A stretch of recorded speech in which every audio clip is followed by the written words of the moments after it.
Hey guys, how you doing? It's me, Alan here at LFC Red Chat. We're just going to go over Brendan Rodgers' final press conference for the Swansea game after that good 4-1 win.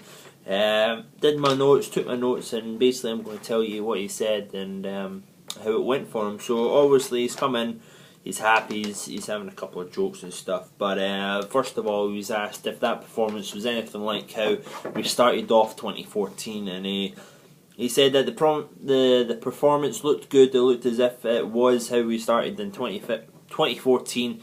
Working hard. They had been working hard to find the formation, and he feels that this 3-4-3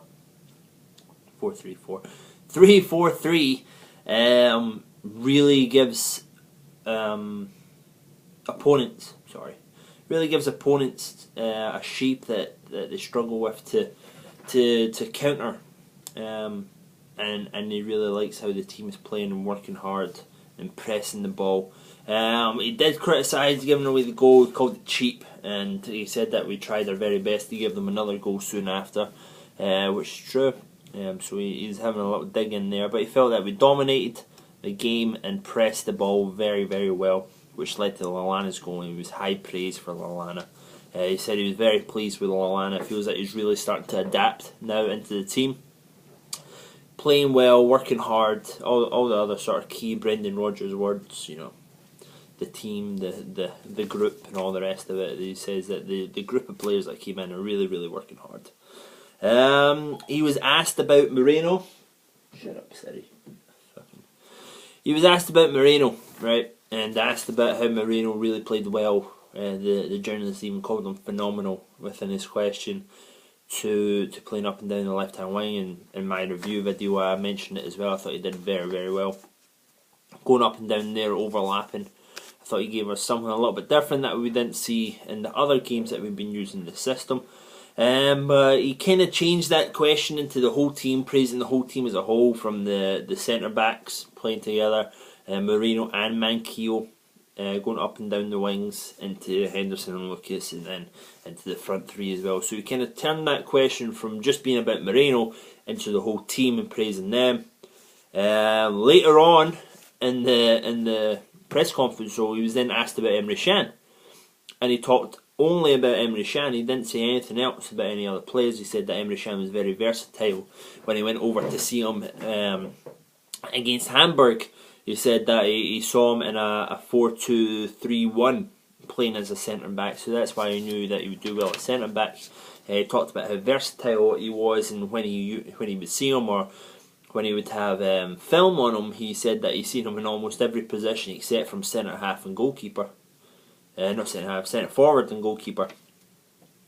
So he was high praise of Emre Can, which leads me to believe that he really does like Emre Can. He says that he's been working hard on training and really has come on in the last couple of weeks. So it's good for any Emre Can fan like myself, like most of you guys out there. We should see a lot more of this boy. I don't really see any reason not to. He says that he's definitely developing and going to be a big part of this team moving forward. He was asked about the Shelby incident, and if I was Emre Can, I wouldn't be too pleased about his answer, to be fair. He said that you obviously saw Shelby's arm flare, you know, behind himself, connecting with Emre Can.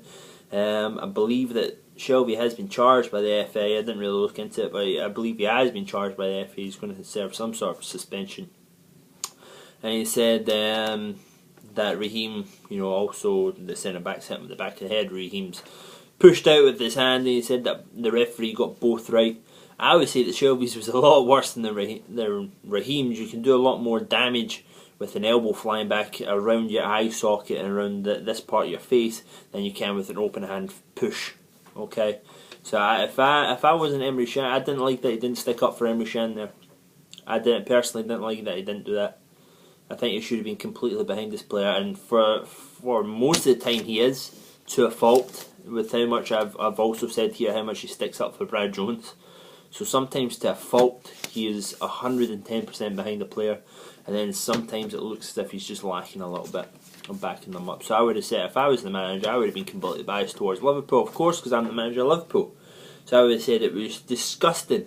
What I would have done, I would have went into full Arsene Wenger, would have put on the accent and everything, and told him that it was disgusting how someone can do that to one of my players. And then when asked about Raheem Sterling, I didn't see it. You know, that's how he does it. Shut up. It's because it's charging so Siri can hear me. Did any of the rest of you have that? Fucking idiot. Right, so did Shelby, did Emre Can. He was then asked about Sterling. Very last question in the press conference, he was asked about Sterling. Normally the question went something like this. Normally a centre back is there to wind up, you know, the attacking player to get him off his game. Do you think after all that happened and Sterling finally reacted to it, do you think he should have, it's a learning curve for him not to be doing stuff like this in the future? All Brendan said was yes. And they all started laughing and he gave a little cheeky wink. And that was him done. He was out there pretty sharpish. But in all, I think he did pretty well. He answered the questions really well. You know, long answers like he normally does. He normally tends to elaborate when he talks. But he praised a lot of players, except from, well, he praised Moreno, but he kind of turned that into the team. But then he praised Emre Can by himself, and he praised Lallana by himself. And he praised the whole performance, the whole group. So that was good. Alright guys, I'll get on with a couple more videos. This one was a little bit late, a little bit tired last night. Passed out. So have a good one guys. Make sure you subscribe to the channel up here, down here. If this is the only video that you watch in the last of 2014, Happy New Year to you when it comes. Have a good one, stay safe. Also, plans in the work for our new channel. Keep your eyes peeled for that later today to see if I'll have that up and running or not, because it's going to be something completely different to football. But if you like listening to me talk, it's probably going to be something that we all like. So have a good one guys. See you later. Bye bye.